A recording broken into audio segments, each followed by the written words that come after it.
গলায় কি মালা দিতাম। একদিন সন্ধ্যার অন্ধকারে গোপাল তার বাড়ির মধ্যে প্রবেশ করছে। এমন সময় কোথাকার কোন ছেলেপুলে দোরগোড়ায় একটি ঘটি ফেলে রেখেছিল।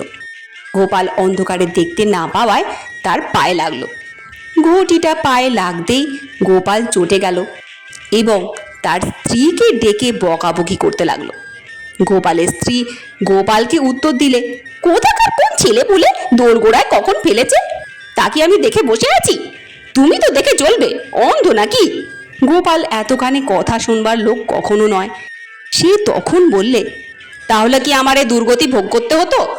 যদি চক্ষুষ্মান হতাম তাহলে তোমার মতো কুৎসিতার গলায় কি মালা পরিয়ে দিতাম না বিবাহ করতাম? গোপালের স্ত্রী লজ্জায় আর কোনো কথা কইতে পারল না। সেই অবধি গোপালও তার স্ত্রীকে আর ওরূপ কোনো কথা বলতো না।